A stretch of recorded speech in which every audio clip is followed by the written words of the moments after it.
Hello guys, welcome to my YouTube channel. আজি আমি কথা পাতিম CSEIDৰ জৰিয়তে irctc ৰেলৱে টিকেট কেনেকৈ বনাব পাৰি এই ভিডিঅ'টোৰ মাধ্যমে বা জৰিয়তে দেখুৱাৰ চেষ্টা কৰিছো। বলক ভিডিঅ'টো আৰম্ভ কৰো।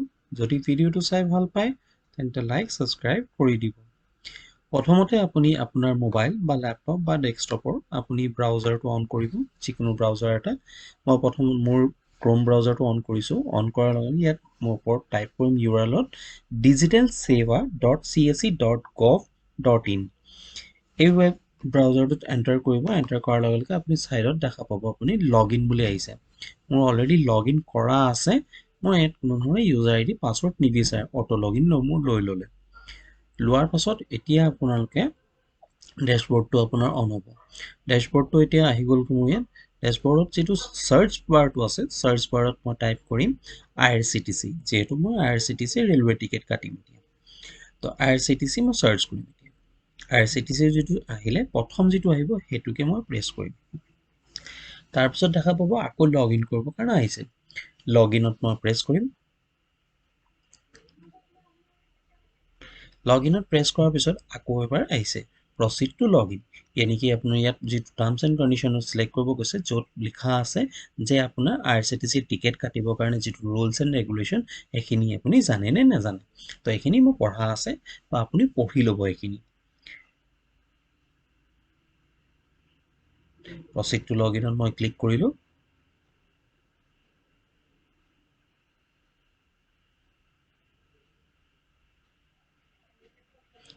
ক্ষমা কৰিব নেট স্লো কাৰণে। এতিয়া মোৰ ড্যাশবৰ্ডটো আহিছে। ইয়াত লিখা আছে আপোনাৰ ডু, মানে কি কৰিব পাৰিম, ঠিক আছে, আৰু কি কৰিব নোৱাৰো। এইখিনি আপোনাৰ গোটেই চাৰ্টখনত লিখা আছে। এইখিনি আপুনি মন দি পঢ়ি ল'ব বা ভালকে চাই ল'ব এবাৰ, ঠিক আছে। তো মই এইখিনি ভালকে চোৱা আছে, এইটো কাৰণে মই একো আগবাঢ়ি গৈছো ভিডিঅ'টোত।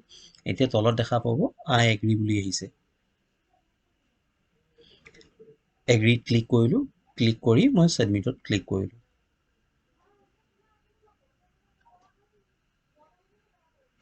সাবমিটত ক্লিক কৰাৰ পিছত এতিয়া যিজন মোৰ ওচৰলৈ কাষ্টমাৰ আহিছে, তেওঁ মোক কৈছে যে হাওৰাৰ পৰা তিনিচুকীয়ালৈ দুটা টিকেট লাগে।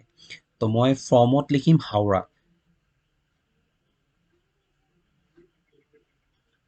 ফৰ্মত হাওৰা লিখিছো।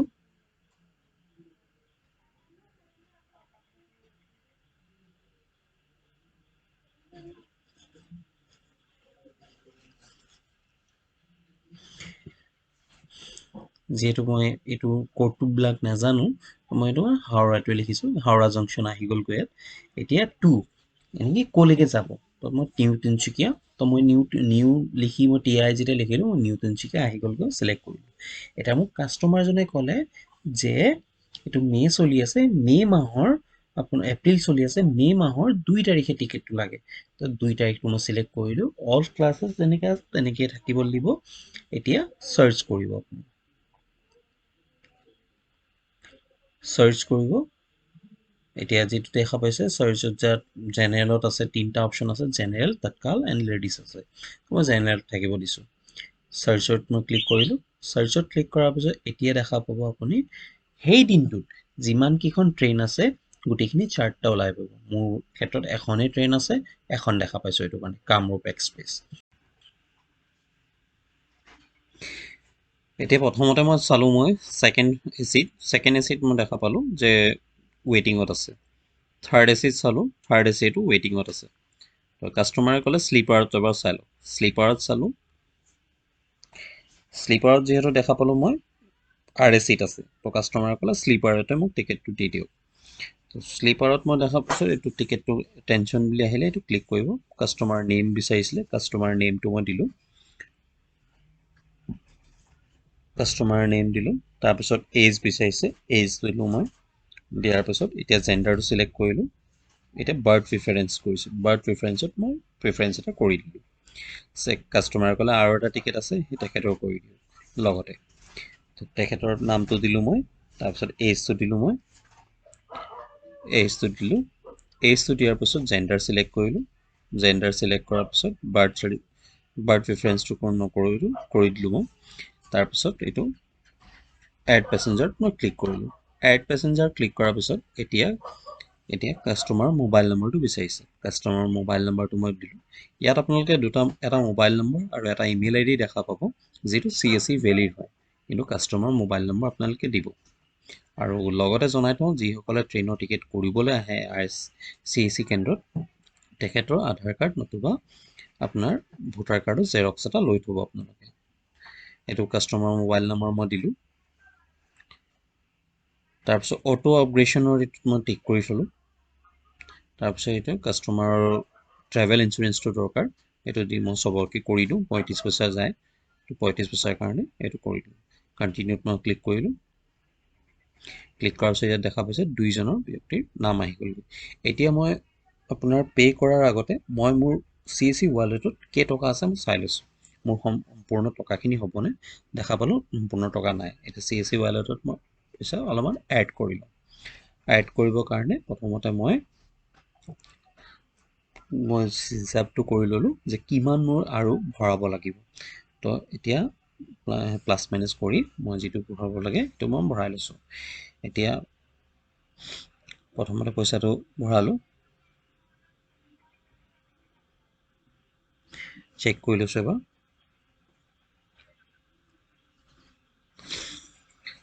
তাৰপিছত মোবাইল নম্বৰটো বিচাৰিব, মোৰ ভেলিড মোবাইল নম্বৰটো ইয়াত লাগিব। ইয়াত কাষ্টমাৰ মোবাইল নম্বৰটো এণ্টাৰ কৰা হৈ গ'লগৈ। মোবাইল নম্বৰটো এণ্টাৰ কৰাৰ পিছত HDFC থ্ৰুদি মই পইচাটো ৱালেটত ট্ৰান্সফাৰ কৰিম। তো মই HDFC চিলেক্ট কৰি প্ৰচিড কৰিলোঁ। পে' উইথত মই ক্লিক কৰিলোঁ। মোৰ UPI থ্ৰুদি মই ট্ৰান্সফাৰ কৰিম। আদাৰ UPIত গ'লোঁ, মোৰ UPI আইডিটো ইয়াত দিলোঁ। UPI আইডিটো দিয়াৰ পাছত কনফাৰ্ম পে'মেণ্টত মই ক্লিক কৰিলোঁ।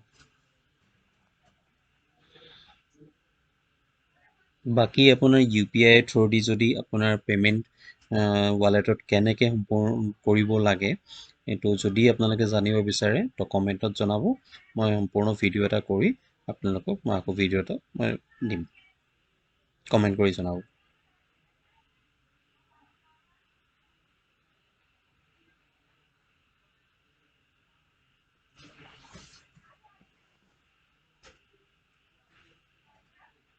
যদি ভিডিঅ'টো চাই আপোনালোকে ভাল পায়, মোৰ চেনেলটো ছাবস্ক্ৰাইব কৰি দিব আৰু ভিডিঅ'টো লাইক এটা কৰি দিব। আৰু যিহেতু নতুন চেনেল, তো কিছু ভুল ভ্ৰান্তি হ'ব পাৰে, তো ক্ষমা কৰিব। তো মোৰ ইয়াত পে'মেণ্টটো হৈ গ'লগৈ। এতিয়া পে'মেণ্ট ইয়াত ছাকচেছফুলি আহিলে। তো ইয়াত এতিয়া মই পে'ত ক্লিক কৰিলোঁ। পে'ত ক্লিক কৰাৰ পিছত এতিয়া মোৰ CSE যিটো ৱালেটৰ পাছৱৰ্ড, সেইটো মই দিলোঁ। পাছৱৰ্ডত দিয়াৰ পিছত ভেলিডেটত মই ক্লিক কৰিলোঁ। তাৰপিছত এতিয়া CSE ৱালেটৰ পিন বিচাৰিছে, পিনটো মই দিলোঁ। পিন দিয়াৰ পিছত পে'ত ক্লিক কৰিলোঁ। মোৰ বেলেঞ্চটো ডিডাক্ট হৈ গ'ল, পে'মেণ্ট ছাকচেছফুলি আহিল। এতিয়া আপোনাৰ IRCTC যিটো এজেণ্ট লোৱা আছে না, তো এজেণ্টৰ ইউজাৰ ID পাছৱৰ্ডটো আপোনাক বিচাৰিছে। ইউজাৰ আইডিটো ইয়াত থাকিবই, পাছৱৰ্ডটো আপোনাক দিব লাগিব। পাছৱৰ্ড মোৰ ছেভ আছিলে, মই দি দিলোঁ। এতিয়া আপোনাৰ যিটো ৰেজিষ্টাৰ্ড মোবাইল নম্বৰ CSE ভেলিৰ, তেওঁৰ মোবাইলত OTP এটা আহিছে। OTPটো চাই এতিয়া এণ্টাৰ কৰক। এণ্টাৰ কৰাৰ পাছত আপোনালোকৰ কেপচা কোডটো ভালকৈ ফিল কৰক, ছাবমিট কৰক। এতিয়া আপোনাৰ টিকেটটো জেনেৰেট হৈ যাব।